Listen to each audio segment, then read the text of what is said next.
Hi everybody.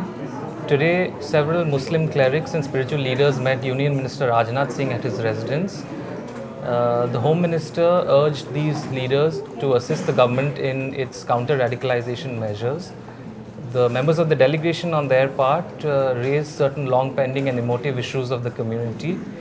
My colleague Abantika has been tracking what happened at the meeting. Abantika, could you take us through some of the demands from the delegation and the issues raised? There are a lot of issues that these people raised, apart from IS, which they said that Indian Muslims have always taken a very strong stance on IS, and they have proactively, even without the government roping them in, they have proactively taken a lot of counter-radicalization measures themselves.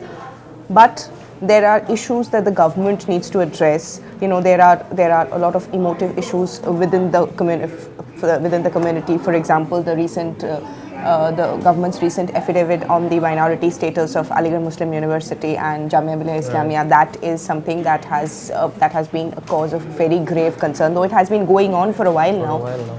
But the fact that they have actually given that affidavit has disturbed them a lot. Right. Then obviously there is the communal violence bill that has been pending for long now. Then there are these 123 Waqf properties in Delhi, which are with the Delhi Development Authority or the LNDO, which was supposed to have been returned to the Waqf board long time back, but hasn't actually been returned.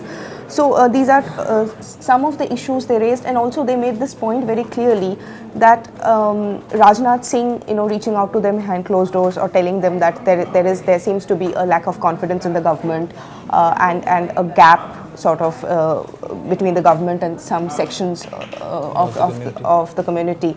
That he needs to resolve, and he wants to have a very free and frank discussion.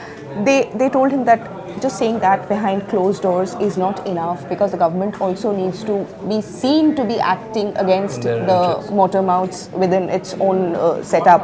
And so long as there is this impression that the government, instead of punishing them, is actually rewarding them, right, it will not bode very well for the community. Also, Shagnik, I wanted to ask you that one of the things that this delegation raised with Rajnath Singh today is the long-pending communal violence bill that was mooted right after the Gujarat riots of 2002. So what is the government's position on it? Because it was the Gujarat government at that point which had been very vocal against it. Well, the communal violence bill is quite a contentious issue, and from what we learned, the Home Minister heard the demands of the delegation and said that he would look into the matter. Okay, so tell me one thing, how does this meeting fit into the government's general scheme of things in terms of fighting IS, the radicalization efforts, and how real is the threat in India? The Home Ministry has been at pains to downplay the threat of the IS, but a recent national crackdown by the NIA, in which at least 14 youth were picked up for their links to the Islamic State, has forced the government to acknowledge that the threat is serious. However, at the same time, Rajnath Singh has said on several occasions that Islamic State has minuscule traction in India, because only a handful of youth have actually been found to have links with the outfit.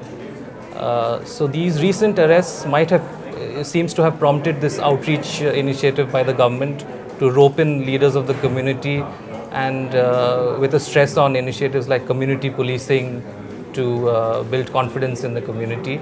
And these leaders have basically been asked to counsel youth and to initiate measures that would prevent them from falling prey to online radicalization.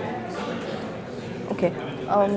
So that is there now. We will have to see what happens after this meeting and whether this actually goes on to become a regular feature of the Home Ministry's efforts. That's all for now. Thank you so much for watching.